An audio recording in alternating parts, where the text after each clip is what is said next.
If you are interested in science fiction, creature design, or just weird things in general, throughout your life you would be interested in watching movies or reading books or comics that feature such things. And throughout your adventure of creature-based media consumption, certain life forms or monsters or things will make such a mark on your mind that they will be etched indelibly into the curves of your brain like some ancient frieze in a forgotten temple. There will not be many of those, but they will stay with you for the rest of your life, like major arcanas of creature design. And for me, the original Space Jockey creature in the movie Alien, directed in 1979 by Ridley Scott, would be such a major arcana monster. As soon as I saw it, I knew that there was something more to this creature than just that scene in the movie. The thing came into the world of human imagination with a backstory and a world of its own, like a blowback from the subconscious of another universe. As soon as you laid eyes on the Space Jockey, you knew there was a whole universe behind this thing. You wondered about what it was, what its purpose was, what it was doing, what it looked like when it was alive. And personally, for me, it was more interesting than the alien creature itself. As soon as the movie progressed, the alien became a known quantity. It was a monster that chased people around. But the Space Jockey was a whole other thing. The closest I can compare the near religious experience I had when beholding it must be at one of the great archaeology museums of the world, and you get to examine these real landmark statues from world history. It could be the famous statue of Demeter in Ephesus, or the winged victory of Samothrace in the Louvre Museum, or any number of the stolen treasures in the British Museum. That's the nearest experience I could describe. You know you're looking at something from another world, and the suspension of disbelief is complete. You're no longer in a movie, but you're there with those astronauts exploring that alien derelict. Yes, everybody. Welcome to the short CM Kozman special on the true origins of the Space Jockey, where we will discover what the Space Jockey really was, with all sorts of media theories and speculative evolution to help us. So before starting, I want you to help me. I want you to support me. I want you to donate to me on Patreon. Let's get this out of the way, because I am doing these podcasts out of the goodness of my heart, and if you could support me for as little as $1 a month, it would really mean a lot to me. It would stop me from ending up like the Space Jockey, pasted into my chair, dead and starving. And you would also get something back. If you go over to Patreon now and subscribe, you will be able to see an entire gallery of monsters I drew when I was under the near religious experience of the Space Jockey's mysteries when I was just 11 years old. And for months and months, I only drew creatures that I imagined would co-inhabit that universe with the Space Jockey and that organic alien spaceship. And if you support me on Patreon now, you can see those drawings which nobody else can see. Okay, so let us now describe what the Space Jockey is. My two references for this are obviously the first Alien film from 1979 and the original H.R. Giger painting which inspired it. And that's fucking that. That's all we know. Of course, in the ensuing decades, an extended universe has been built around this creature and around the first film, trying to explain what is what, where everything came from, and in a sort of tautological philosophical quest for origins has turned the intellectual property into a milk cow, so to speak, but we are just gonna focus on the space jockey itself. And it is a mystery. It is a dead body with a head and some hands and ribs that has been fused into what looks like the controls of the spaceship. Its hands are sort of fused to its sides and the controls, and the only action it can do is to grip a certain lever which looks like a trigger or a joystick on either side. The body is incomplete after the waist, after the chest. The whole body fuses into the telescope slash engine kind of contraption it is glued to. The telescope also curves up and extends into the creature's head with something that looks like a mind interface or a visual monitor kind of device. There are also some pipes leading away from it near the bottom, looking like exhaust pipes or ventilation shafts or even trachea. But beyond these, we don't know anything. To our human perception, it looks like a pilot, yeah, but for all practical reasons, it could have been a passenger,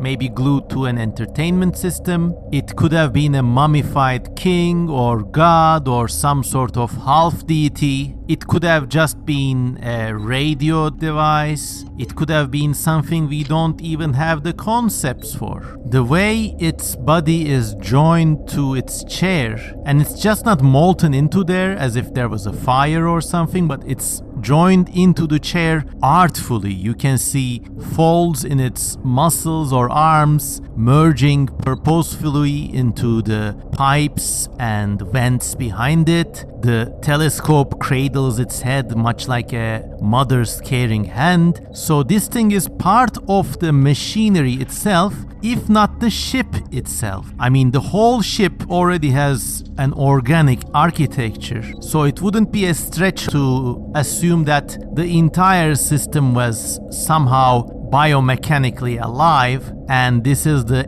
entity part of it which interfaces with the outside world. But as in any guess, my guess is nothing more than an educated hypothesis, because the sense of immersion and the sense of mystery upon seeing this thing is just total. In a way, few other works of fiction, let alone movies, have managed to accomplish. And almost as soon as the Alien movie came out, there were efforts, canonical and non-canonical, to determine the origin of the space jockey and determine its role in the alien universe. You know, was it just carrying the eggs? Was it attacked by the aliens? And so on and so forth. And right away in the 1980s, in a follow-up comic to Aliens, which was a sequel movie to Alien that came out in, I think, 1986, the space jockey race returns as a kind of super advanced, telepathic, elephant-like race of giants which have been at war with the aliens for thousands, maybe millions of years. But in that revelation, their sense of mystery is somehow negated, for the lack of a better term. Instead of this incomprehensible thing, which may not even be an individual, we get this race of beings which build spaceships, fly them, ride them, use weapons, tools and technology, much like consumerist human beings from the 21st century. And if you know anything about how societies and technology might develop, or how intelligence may evolve in nature, this is just one of the many millions of possibilities out there. So the revelation in the Aliens comics, while part of a really exciting and engaging story, still takes some of that mystery away. Of course, in the world of movies, the actual revelation of the engineer race came about with the 2012 movie Prometheus, where it was revealed that there was a race of engineers which kind of looked like giant, semi-biomechanical, godlike people which looked just like human beings but more divine and white looking. And an interesting thing to note there was that their faces were molded straight into the biomechanical armor that made up their bodies. So these things were not really wearing armor, they were armor in a way. If you look at the original engineer designs from Prometheus, you could see that the engineer creature's neck sort of serrates itself and turns into a kind of biomechanical bodysuit. Interestingly though, when we see the engineers in that movie for the first time, their bodies have none of those biomechanical add-ons. They are built more like humans, they have human-looking muscles. Actually, one of the engineers commits a sort of ritual suicide by drinking a form of black goo, and he just turns into muck and DNA and stuff, and it is hinted that they started life on Earth. So this must be billions of years ago. And then the movie firmly typecasts them as a sort of chariots of the gods, sort of progenitor race, which created life on Earth and humans in particular. And turns out they were disappointed in humans, so they wanted to nuke them with some sort of black goo, which may also have given rise to aliens and stuff like that. It's not really clear in the movie, but it was an interesting train of thought. And obviously the sequel to Prometheus, that is to say Alien Covenant, followed up on this somewhat, but there was not that much Space Jockey action there. The actual Space Jockey action, the very scenes which bridged the mental gap between the Space Jockey creature and the engineers, actually took place in Prometheus, where a lot of stuff happens and they wake up one of the last surviving engineers, these pasty white godlike people I told you about. I mean, if you are listening to this, you probably know this, but I'm just being pedantic and extra clear about my topic of conversation. I want people to be able to listen to these podcasts years, if not decades later. And when I'm talking about a certain obscure topic, I always want to lay it out in such a way that my aunt or somebody who's totally out of this world can understand it, and that's just good practice when you're talking or writing in general. Anyways, back to Prometheus. They wake up one of those engineers and a lot of dramatic stuff happens, and there's a ship and it's loaded with bio-nuke bombs which can mutate all life they touch into a sort of hostile form. And then the engineer does some dramatic stuff, and it's actually a really cool scene, and then he boards the pilot seat to take off and go nuke and bomb Earth. The way he does this is really creative, and I think we have to credit Ridley Scott there. The engineer sits on a chair and then plays a certain arcane flute melody. So apparently this mechanism is controlled by sound tones, and then he sits on the chair and he's mechanically enveloped in some sort of body armor, which makes him sort of roughly resemble the space jockey creature we see in the original Alien film. Of course, this scene was really mysterious, and combined with the mystery of the original space jockey, it created a sort of whole entire cottage industry of YouTube podcasts and channels and alien speculations videos. And people thought about who were the engineers. Did they really create the aliens? Did they really create people? Was there another race? I can never forget this. Was there another race which created aliens and the engineers alike? And they were called the Alphas or something. And people noted the discrepancies between the design of the original Space Jockey and the Space Jockey suit that appeared in Prometheus. And they said, oh, the engineers are actually worshipping this previous race, which are actually the Alphas, and the Alphas made the aliens and the humans and everything, and blah blah blah. And I think even in this present day, the engineer race is referred to as Malakak in the Aliens Online Wikipedia style encyclopedia.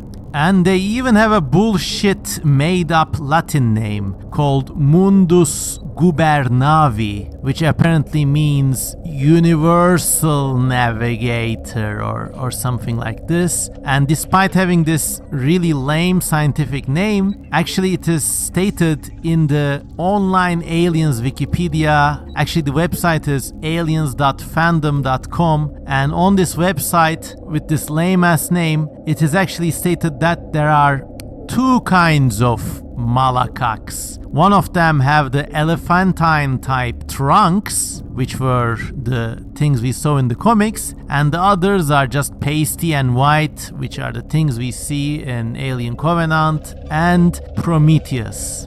And that's that, you know. I am, of course, really disappointed in this choice, in this direction that this mystery was sold. Not because of any exact design choices for the engineers or the weird plot holes in Prometheus and Alien Covenant or anything like that, but because they violated a mystery. Essentially, that's what they did. They took something that was completely unknown and unknowable, and that's where most of the juice was, you know, and made it into a petty who made who kind of creature. Who made people? Oh, this thing. But when you first saw the Space Jockey, there was no connection to human origins, there was no connection to who made who. It was just this damning enigmatic puzzle which was just there, and you just had to deal with it. And when I saw it as a kid in the original Alien film, I kind of instinctively, quote-unquote, knew what the true origin of the Space Jockey was. Of course, it's silly to kind of push this forward after there have been so many official movies and comic books and everything, quote-unquote, answering this thing. But I think they did a less than sterling job at it. So here I am going to present you with Daddy C.M. Kozeman's headcanon of the origins and the true identity of the Space Jockey.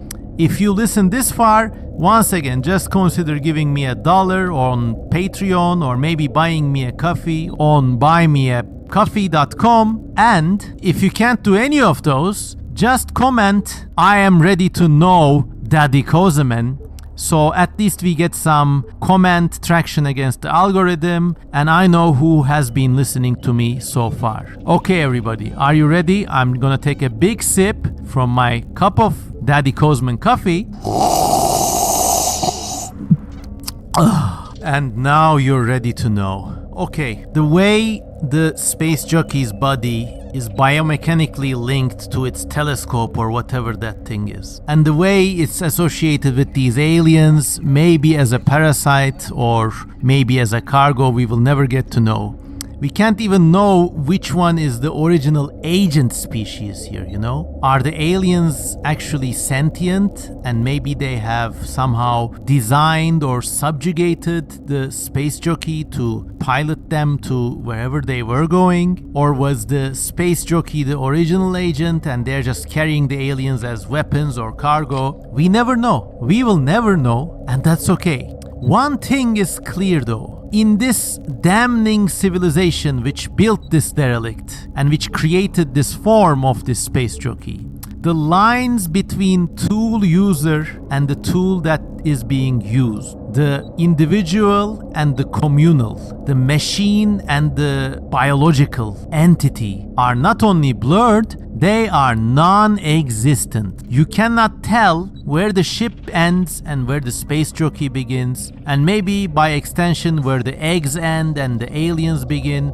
Who knows, maybe the eggs and the Space Jockey and the aliens are all secreted from the ship, or maybe any of these creatures, if left alone, can produce some sort of organic biomechanical embryo which may grow into the ship, and any number of combinations in between. The experience that the Nostromo astronauts have when entering the derelict and seeing the Space Jockey is the exact same kind of experience a single-celled, independent organism like a paramecium or an amoeba would have if it encountered a large-bodied, multicellular organism. Okay, imagine this comparison. Imagine you're an amoeba, you got appendages, you can move freely, you have even sensors and even decision-making centers within the very little single cell that makes up your body. You would think you're independent. Yeah, maybe sometimes you see other amoebas, you may sexually reproduce with them or cooperate with them, whatever. But imagine now you suddenly enter the body of a human being. And there are all sorts of cells there and tissues there, but they have all been melting into each other for eons. You cannot know where they begin and where they end. And because you're a pathogen, they can also release things that sort of look like you. I'm talking about white blood cells. They're sort of like amoebas, but they are released within the blood, and their whole purpose is to track you down and kill you. Now imagine this analogy and then scale it up. You get exactly something like the Aliens universe with the original derelict biomechanical ship, the implanted Space Jockey, and even the aliens and the eggs. Maybe the eggs and the alien were the immune system of this starship. And what the astronauts experienced was simply something like a person getting infected by bacteria, having a fever, and the immune system roots them out, you know? It's just an order of magnitude beyond human understanding. And one of the damning Lovecraftian hints in the Alien movie is that maybe this is what it takes to conquer the stars. Because remember, the Nostromo is like a very primitive version of this complicated, integrated, biomechanical multi-entity that the astronauts later encounter with the derelict. The Nostromo has a cybernetic brain, an AI named Mother. There's even a fake human on board in the form of Ash, the science officer who's secretly an android. The people depend on technology to survive. They still have their illusions of autonomy and independence. You know, they are individuals which can walk about, talk, have disagreements, or maybe, I don't know, can pick between different colors of clothes to wear. But at the end of the day, they still depend on this ship and its systems to survive and cross the stars. They need to go into cryogenic sleep in order to survive interstellar transit. They depend on these computers to make decisions. The computer is even named Mother, and they go ask Mother what to do next. Just like a little kid asking his or her mother, you know, what do I do? Oh, there are bullies at school. What do I do? Have we arrived at the theme park yet, mommy? What do I do? Why is the sky blue, mommy? And so on and so forth. Now, imagine for a moment that the technology of the alien universe keeps advancing from the level we saw it at the Nostromo for 100 years, 200 years. I don't know, maybe they invent nanotechnology, maybe the sleep pods get more advanced, maybe the androids become more commonplace, maybe the computer AIs running the ships become so advanced that all people need to do is just strap in, enjoy the ride, and colonize planets when they get there. They essentially turn into sex cells for a kind of technological, biological omni-civilization which spreads from planet to planet. As soon as the ship arrives on a planet, the colonists disembark and they make more babies, they terraform the planet. But do the people need the technology, or does the technology now need people to function and spread among the stars? As the saying goes, the egg and even the bird are just the nest's way of making another nest.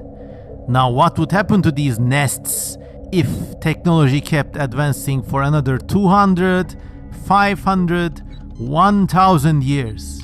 Maybe now the cryosleep systems are integrated into the bodies of colonists. Maybe now the ship is one with the AI, and when they are porting into cryosleep, people actually become part of the ship. Perhaps some of these people never leave their seats, like gamers, you know, addicted to gaming and plugged into IVs and stuff. Maybe they just become part of this matrix of organic and biological systems. And you know, in universe they can already build androids, so imagine that technology advancing for another 500, 5000 years. What would you get? And these timescapes are very short when looking at something like space colonization or geological time. So imagine this rate of change taking place for 1 million years. The result would be incomprehensible to us and maybe indistinguishable from some sort of man-made horror like the Space Jockey itself. And when I watched the Alien movie a few times, and when I looked at H.R. Giger's art in the Alien art book, and kind of thought about this on long summer vacations when there was nothing better to do, I arrived at this conclusion, and it has been my headcanon for decades to come. And it's just pitiful that nothing the movies or comics or any extended universe efforts have come up with has been able to match that. Instead, they chose to violate the sense of mystery and replace it with a very short-sighted and egotistical, "Who made us? Who made me? Who made me? Who am I?" Ah, because you matter so much, don't you? Well, in the distant future and in the compound reality of space expedition, maybe individuals or even species do not matter. What matters is some sort of ever metamorphosing protean goo-like amalgam of biological beings, technology, synthetics, and AI that just spreads across the stars like some goddamn cancer. Well, there, everybody. That was my headcanon and the true origins of the Space Jockey.